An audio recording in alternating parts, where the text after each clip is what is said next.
The crystal doors of the royal palace exploded outward. A tall woman with blue skin and silver hair ran through them, screaming. Her expensive dress was on fire. Her hair was smoking. Behind her, two small voices laughed with pure joy. Queen Yuna stood on the balcony above and watched this happen. She did not move. She did not speak. This was the 47th nanny to run away from her children in 3 months. The queen was tired, so very tired. The draconian empire spread across 1,000 star systems. Queen Yuna ruled over billions of beings.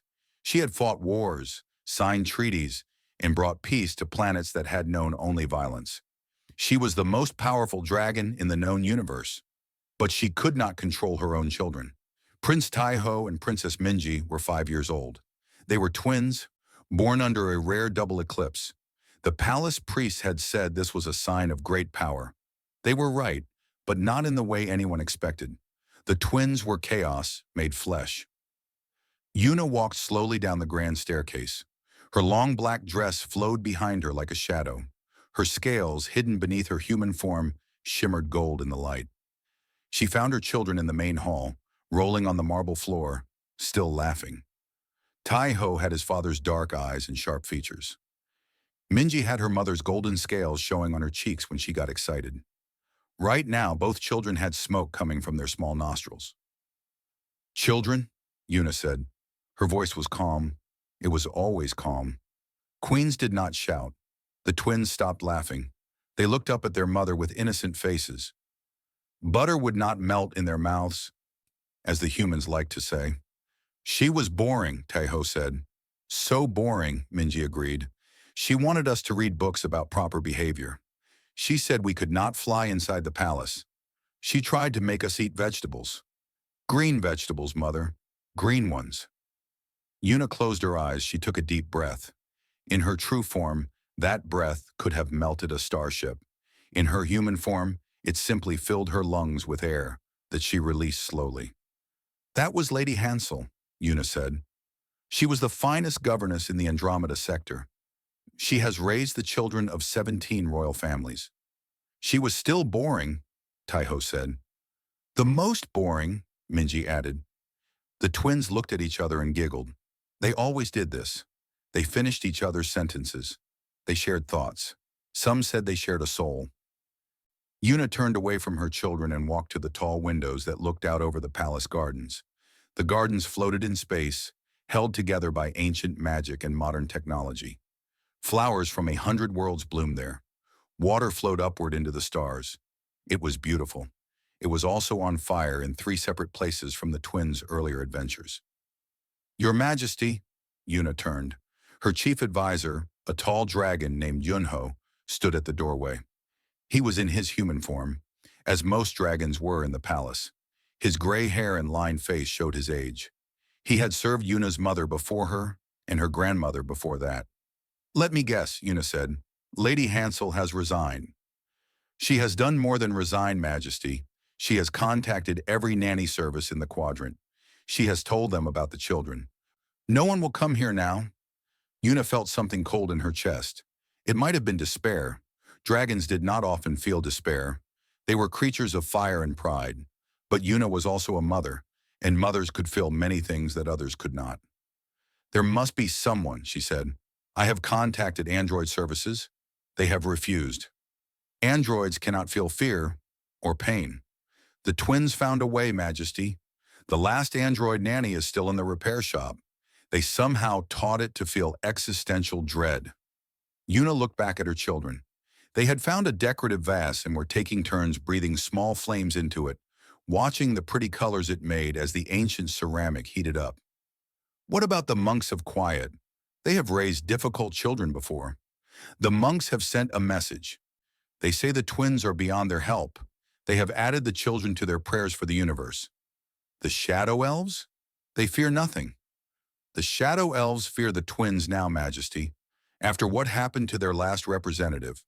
Yuna did not ask what happened. She did not want to know. "Mother," Minji called out, "this vase is making funny sounds." "It sounds like screaming," Taiho added helpfully. Yuna waved her hand. The vase cooled instantly, saved by her magic. The children pouted. You never let us have fun, Minji complained. Setting fire to thousand-year-old artifacts is not fun, Yuna said. It is a little fun, Taiho muttered. Junho stepped closer to the queen. He lowered his voice. Majesty, there is talk among the council.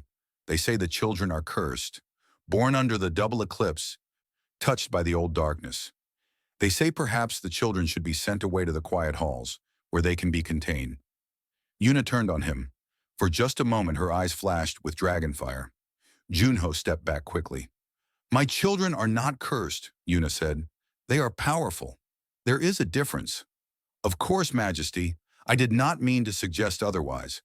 But Yuna could see the fear in his eyes. It was the same fear she saw in everyone who met the twins. Even the palace guards kept their distance. Even the servants found excuses to avoid the children's wing. The twins were alone. They had each other, yes, but they had no one else. No friends, no teachers, no one who stayed long enough to know them. Yuna watched as Minji braided her brother's hair, adding small flames to the braids that danced like living things. Taiho sat patiently, letting his sister play. When they were together like this, quiet and calm, they looked like ordinary children. But they were not ordinary. They would never be ordinary. And Yuna did not know how to help them. Keep searching, she told Junho. There must be someone in this universe who can handle my children. Someone who will not run away. Someone who will see past the fire and the chaos. Junho bowed.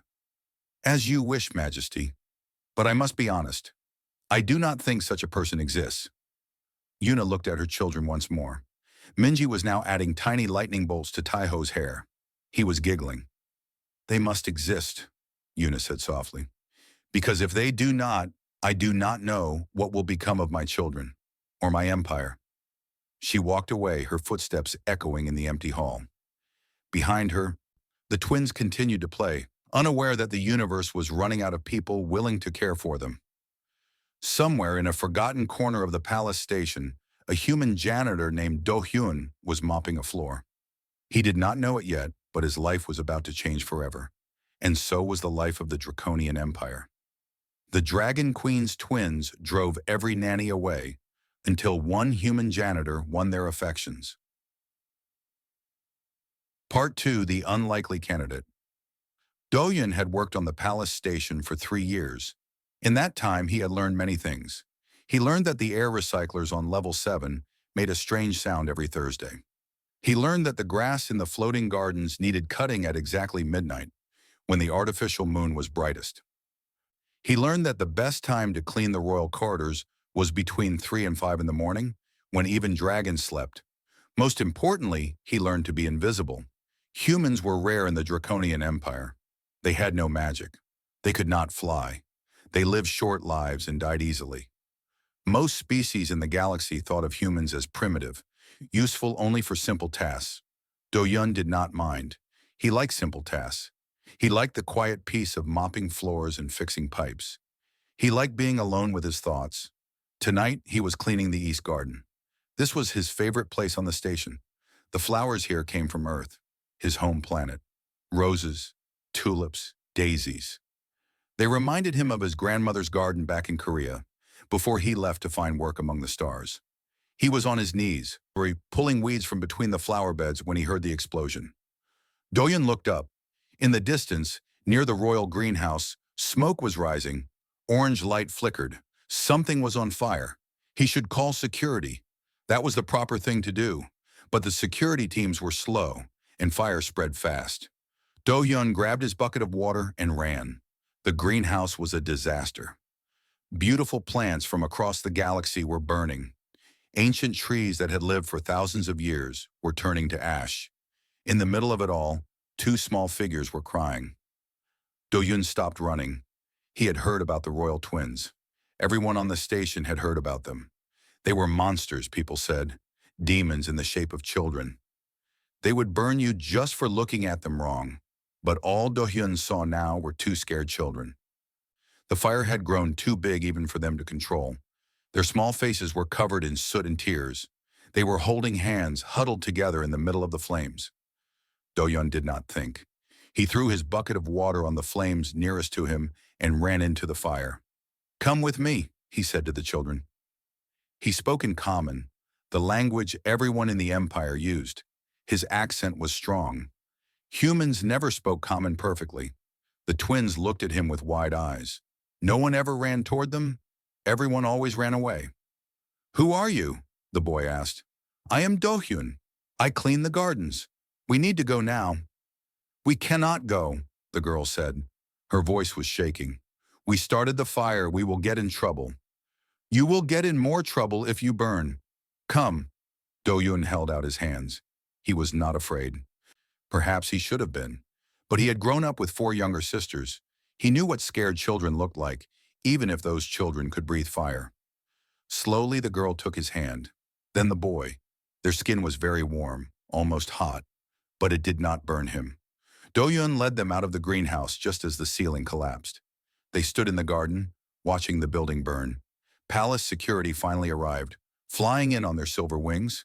They saw the children and immediately stepped back, keeping their distance. "Your Highnesses," the security captain said. His voice was careful, almost scared. "Are you injured?" The twins did not answer. They were still holding Do-hyun's hands. "They are frightened," Do-hyun said. "They need blankets. And perhaps some warm milk." The security captain stared at Do-hyun like he had grown a second head. No one spoke to the royal twins like that. No one treated them like ordinary children. "You are a human," the captain said. "Yes. You should not be here. This is a restricted area." "I was cleaning the east garden. I saw the fire." Do-hyun shrugged. "I helped." The captain did not seem to know what to do.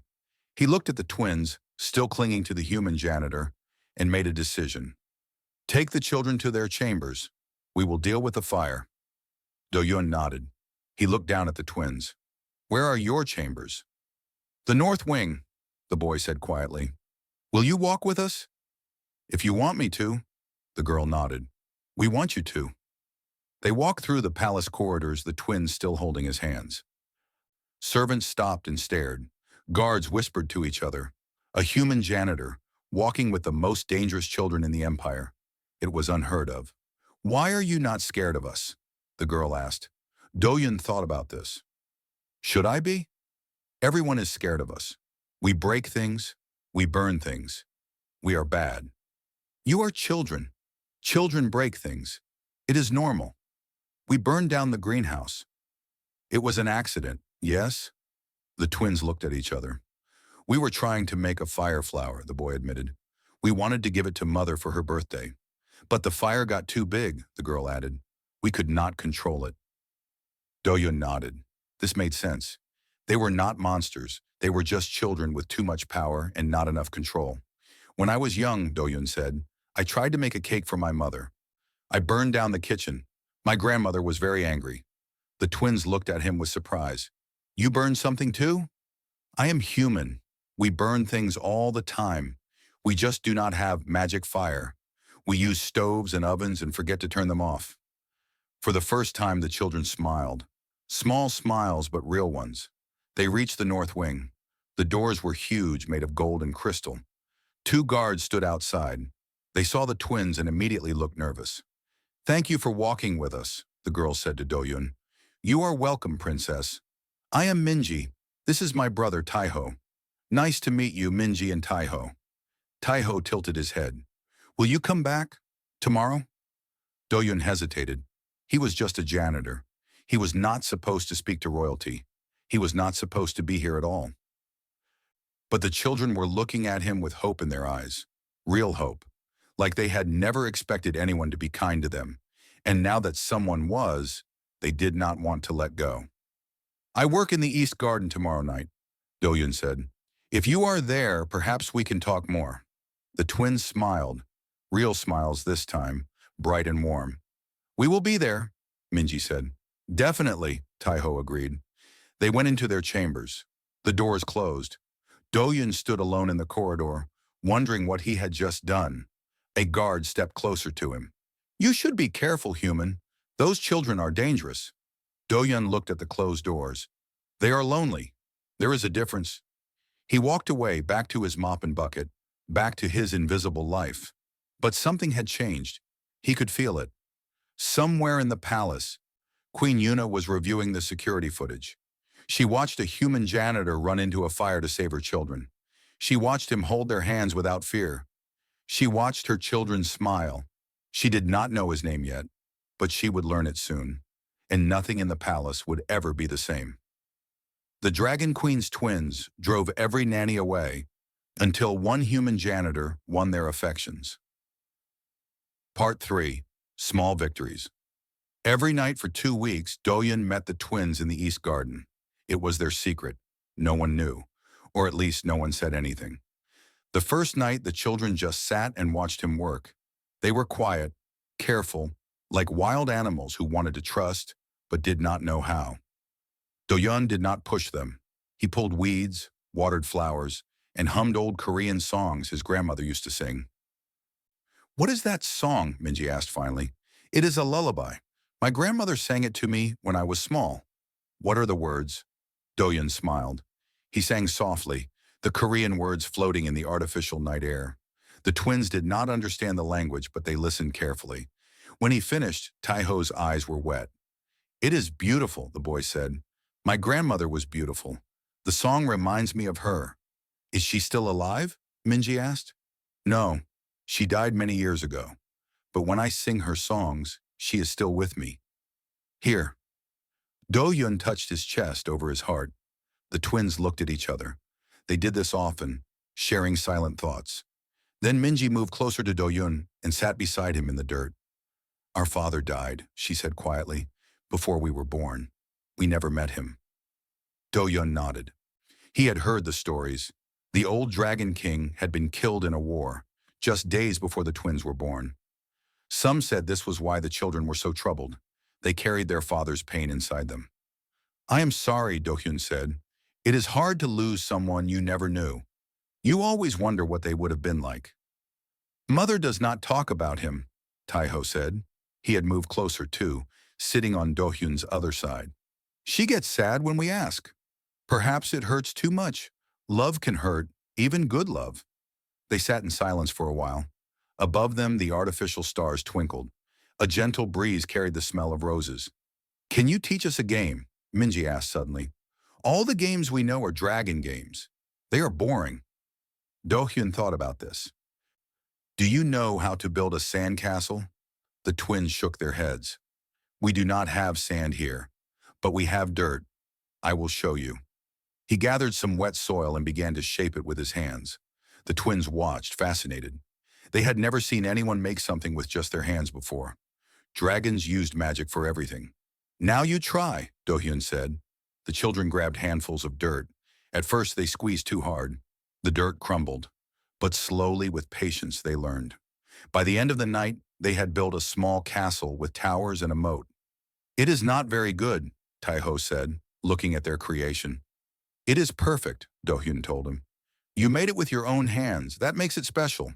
Minji beamed. "Can we make more tomorrow?" "If you want to." The next night, they built an entire kingdom out of dirt. The night after that, Do-hyun taught them to play cards. Human games, simple ones. Go fish. Crazy eights. The twins had never held paper cards before. They kept accidentally setting them on fire with their excitement.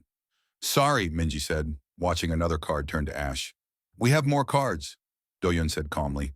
He pulled out a new deck from his bag. "Try to stay calm. Breathe slowly." "How do you stay so calm?" Taiho asked. "Everyone else gets scared when we burn things." "I had 4 younger sisters. One of them once put a frog in my bed. Another one cut off all my hair while I slept. Another one told everyone at school that I wet my bed until I was 12. The twins laughed. "Did you wet the bed?" "No, but everyone believed her." "I was very embarrassed." "What did you do?" "I put frogs in all their beds. Many frogs. They screamed very loud." The children laughed harder. It was a good sound. A normal sound.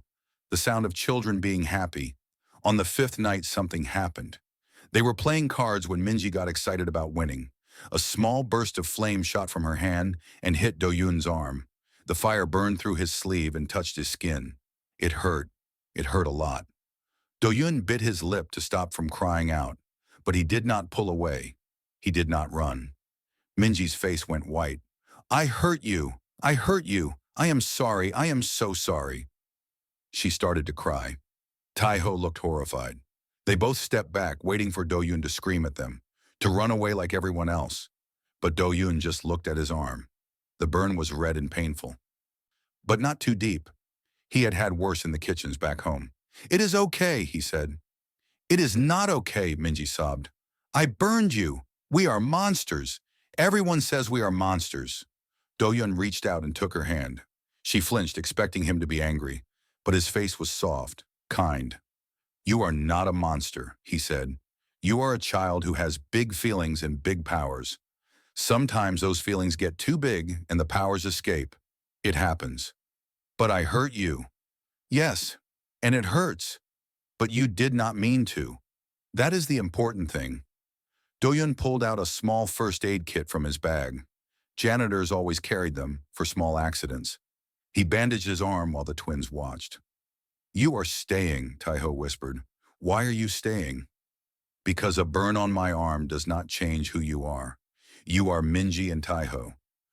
You are kind and funny and curious. You just need to learn control. That takes time." Minji wiped her tears. "The other nannies said we were evil. They said we would never learn. They were wrong. I have only known you for 5 days, and I have already seen you learn many things. You learned to build castles. You learned to play cards. You can learn this too." "Will you teach us?" Taiho asked. "Will you help us learn control?" Do-yoon hesitated. He was not a teacher. He was not a nanny. He was just a janitor who cleaned gardens and fixed pipes. What did he know about raising dragon children? But then he looked at their faces, so hopeful, so desperate for someone to believe in them. "I will try," he said. The twins smiled, and for the first time since he had met them, they did not look like the terrifying royal children that everyone feared. They just looked like kids, kids who needed someone to care about them. From that night on, things changed. The twins started to practice control. When they felt their emotions rising, they would breathe slowly, like Do-yoon taught them. They did not always succeed. There were still small fires, still accidents, but there were fewer of them. They also started to laugh more, to play more, to act like children instead of weapons. The palace servants noticed. The guards noticed. Everyone noticed that the terrible twins seemed different somehow. Calmer, happier. No one knew why. But in the East Garden, every night, a human janitor and 2 dragon children played cards, built dirt castles, and learned that family could be found in the strangest places. And somewhere in the palace, a queen was watching. She had seen everything on the security cameras. She knew about the secret meetings, about the games, about the burn on the janitor's arm that he never reported.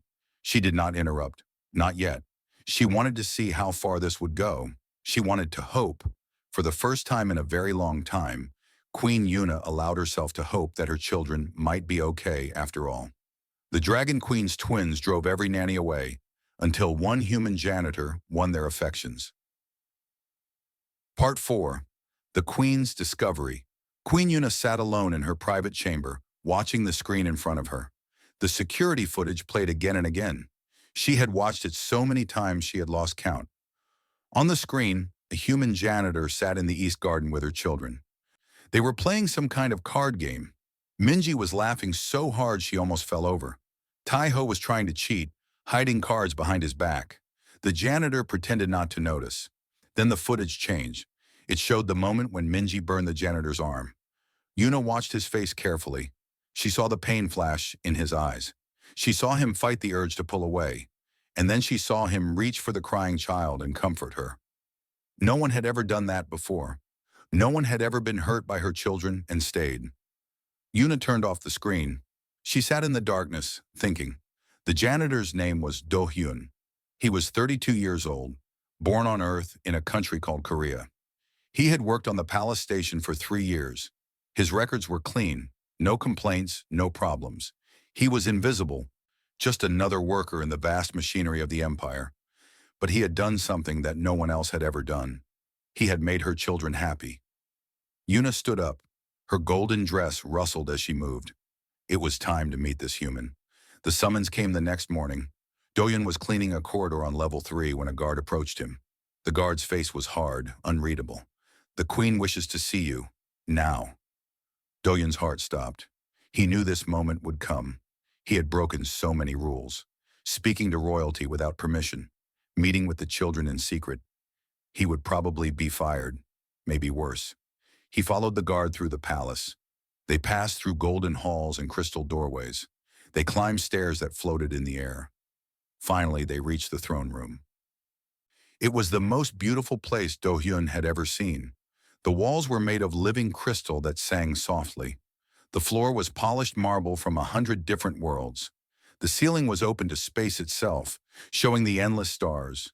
And at the far end, on a throne of dragonfire frozen in time, sat Queen Yuna. She was the most beautiful woman Do-hyun had ever seen, also the most terrifying. Her eyes were gold, like her children's. Her hair was black as the space between stars. And even in her human form, power radiated from her like heat from a sun. Do-hyun walked forward and knelt. His hands were shaking. "Rise," the queen said. Her voice was cold. Do-hyun stood. He kept his eyes on the floor. "Look at me, human." He raised his eyes. The queen was studying him like a scientist studies an interesting bug. Nay, he did not know if she was going to kill him or thank him. "You have been meeting with my children," she said. It was not a question. "Yes, your majesty." "Without permission." "Yes, your majesty." "You have taught them human games, sung them human songs. You have let my daughter burn you, and you did not run." Do-hyun said nothing. There was nothing to say. The queen stood. She was tall, taller than any human woman. She walked down the steps from her throne, her golden dress trailing behind her like a river of light. She stopped in front of Do-hyun, so close he could feel the warmth of her dragon fire beneath her skin. "Why?" she asked. Do-hyun swallowed. "Because they are children, your majesty, and children should not be alone. They are not ordinary children. They are dangerous. They are powerful. There is a difference." The queen's eyes widened slightly. Those were the exact words she had used with Junho weeks ago. "You are either very brave or very stupid," Yuna said. "I am probably both, your majesty." For a long moment the queen stared at him. Then something strange happened. The corner of her mouth twitched. It was almost a smile. "Mother!" The throne room doors burst open. Minji and Taiho ran in, their small feet pounding on the marble floor. Guards tried to stop them, but the children dodged around them with ease. "Mother, please do not hurt him," Minji cried. "He is our friend," Taiho shouted. The twins ran past their mother and stood in front of Do-hyun. Their small bodies were shaking, but their faces were determined. They were protecting him. Yuna looked at her children.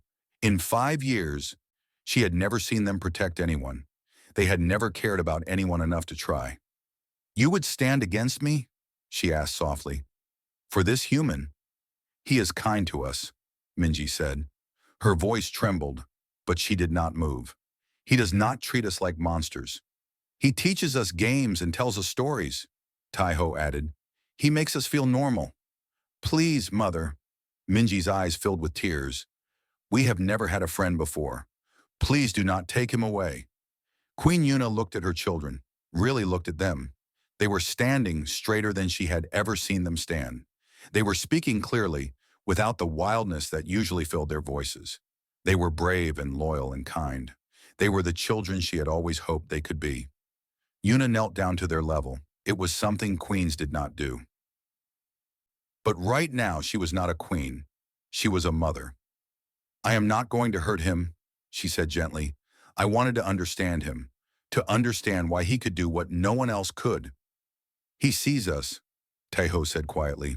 "Not our fire, not our power. Us." Yuna looked up at Do-hyun. The human stood still, watching the scene with soft eyes. "How?" she asked him. "How do you see past the fire?" Do-hyun thought for a moment. "On Earth we have a saying, every child is born good. It is the world that makes them hard. Your children are not hard yet. They are just scared. Scared that no one will ever love them. Scared that they are the monsters everyone says they are." He looked at the twins with warmth. "I just showed them that they are not monsters. I showed them that they can be loved. That is all." Yuna stood slowly. For a long moment, She was silent. The whole throne room held its breath. Then the queen did something that shocked everyone. She bowed her head to the human janitor. "Thank you," she said. "Thank you for seeing my children when no one else would." Doyun blinked. "Your Majesty?" Yuna smiled, a real smile, warm and bright. It transformed her face, made her look younger, softer.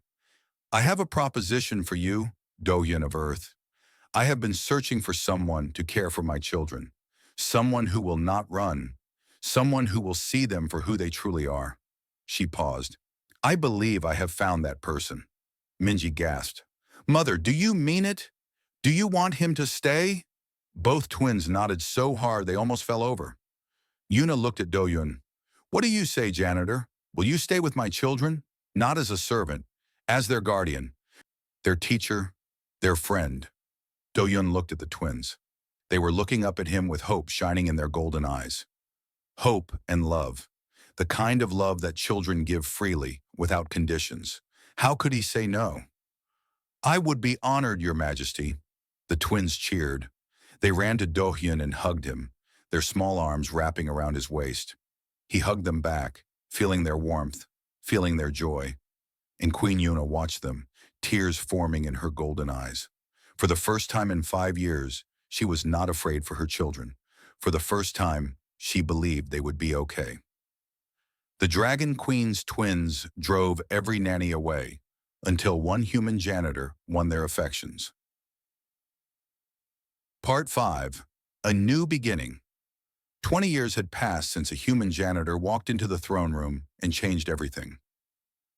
The palace station orbited peacefully around the draconian homeworld. The floating gardens bloomed with flowers from 1,000 planets. The crystal halls sang their ancient songs. Everything looked the same as it always had. But everything was different. Prince Taiho stood on the balcony of his chambers, looking out at the stars. He was 25 years old now, tall and strong, with his father's sharp features and his mother's golden eyes. He wore the armor of a draconian general, black scales that shimmered with inner fire. Tomorrow he would lead the fleet to the border systems, where a new alliance was waiting to be signed. He was not the scared boy who burned down greenhouses anymore. He was a leader, a warrior, a prince that the empire was proud of. But he still remembered. He would always remember. A knock came at his door. "Come in," he said. The door opened and Doyun walked in. The human was older now, his black hair touched with gray, lines around his eyes from years of smiling. He moved a little slower than he used to, but his eyes were still warm, still kind. "Your mother is asking for you," Dohyun said. "She wants to discuss the treaty terms before tomorrow." "I know, I was just thinking." "About tomorrow? About the past?" Taiho turned to face the man who had raised him. "Do you remember the night we met? In the greenhouse?" Dohyun smiled. "You were crying, both of you. The fire had gotten too big. We were so scared, not of the fire, of what Mother would say, of what everyone would think." Taiho shook his head. "We thought we were monsters, Dohyun. We truly believed it." "I know, but you did not believe it." "You never believed it?" Taiho stepped forward and put his hands on Dohyun's shoulders. "You saved us. Not just that night. Every night after. You saved us." Dohyun's eyes grew wet. "You saved yourselves. I just showed you the way. You did more than that. You gave us something no one else could give. You gave us hope." They embraced. The prince and the janitor, the dragon and the human. Two people from different worlds, bound together by something stronger than blood. In another part of the palace, Princess Minji was preparing for her own journey. She was not a warrior like her brother. She had chosen a different path. Tomorrow she would leave for the outer systems, where she ran a school for children with dangerous powers. Children like she had been. Children who were told they were monsters. She was packing her bags when a knock came at her door. She opened it and found her mother standing there. Queen Yuna was older too. Her black hair had streaks of silver now. Her face had more lines. But she was still beautiful, still powerful, and her eyes were softer than they had been 20 years ago. "May I come in?" Yuna asked. "Of course, Mother." They sat together on Minji's bed, like they used to do when she was small. Back then, Minji had been too wild to sit still. Now she was calm, peaceful, at ease with herself. I am proud of you, Yuna said. You and your brother both. You have become everything I hoped you would be. We had help, Minji said. We had Do-yun. Yes, you did. Yuna smiled at the memory. I was so afraid when I found out about his secret meetings with you. I thought he was using you, manipulating you. I could not understand why a human would care about dragon children. Because he saw us, Minji said. That is what he always said. He saw us. Not our fire, not our power, just us. He changed everything. He changed you. He changed Taiho. He changed me. Yuna took her daughter's hand. The council wanted to send you away, you know, to the quiet halls. They said you were too dangerous to remain in the palace. Minji nodded. She had learned this years ago. It did not hurt anymore. But I refused, Yuna continued. I kept searching for someone who could help you, and the universe sent me a janitor. She laughed softly. The universe has a strange sense of humor. The best things come from strange places, Minji said. That is what Do-hyun taught us. He said that on Earth, the most beautiful flowers grow in the darkest places, in cracks in the stone, in fields after fires. He said that we were like those flowers, beautiful because of our struggles, not despite them. Yuna's eyes filled with tears. He was right. You are beautiful, my daughter. Both of you. They hugged, mother and daughter, dragon queen and dragon princess. Two people who had almost lost each other, now closer than ever. That evening, the whole palace gathered for a feast. It was a tradition now, started 20 years ago. The anniversary of the night Do-hyun saved the twins from the greenhouse fire. The night everything changed. The great hall was filled with guests, dragons and humans, elves and androids, beings from across the galaxy. They ate and drank and laughed together. At the high table sat Queen Yuna, Prince Taiho, Princess Minji, and Do-hyun. When the feast was finished, Taiho stood. The hall fell silent. 20 years ago tonight, he said, my sister and I burned down a greenhouse. We were scared. We were alone. We thought no one would ever love us. He looked at Do-hyun. But then a human janitor ran into the fire. He took our hands and let us out. And he never let go. Minji stood beside her brother. Do-hyun taught us that strength is not about power. It is about gentleness. He taught us that fire can warm as well as burn. He taught us that the most important thing in the universe is not magic or gold or armies. It is love. Queen Yuna stood as well. The Draconian Empire has existed for 10,000 years.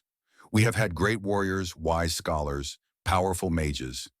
But we have never had anyone like Do-hyun of Earth. A simple man with a simple job who changed the course of history with nothing but kindness. She turned to Do-hyun. Rise, my friend. Do-hyun stood. He was embarrassed by all the attention. He had never wanted fame or recognition. He had just wanted to help two sad children. Do-hyun of Earth, Yuna said formally, for your service to the royal family, for your dedication to the empire, and for your endless love for my children, I grant you the highest honor the Draconian Empire can give. From this day forward, you are not a janitor. You are not a servant. You are family. You are a dragon in all but blood. The hall erupted in cheers. Do-hyun blinked, overwhelmed. Minji and Taiho ran to him. They hugged him like they had that first night in the garden, when they were small and scared, and he was the only one who stayed. Thank you, Minji whispered, for everything.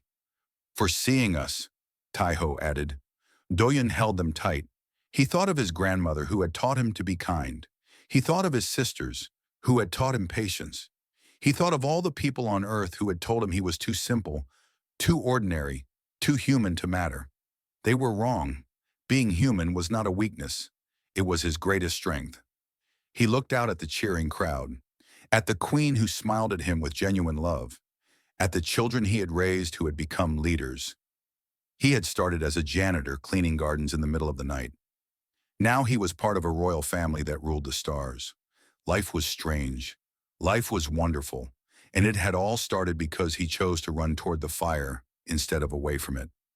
Years later, when historians wrote about the golden age of the Draconian Empire, They always mentioned Prince Taiho, the peacemaker, and Princess Minji, the healer. They wrote about how these two dragons, once called monsters, became the greatest leaders in the Empire's history. But the historians always made sure to include one more detail. They always mentioned the human janitor who changed everything. The simple man from Earth who saw children where everyone else saw monsters. His name was Dohyun, and his story would be told forever.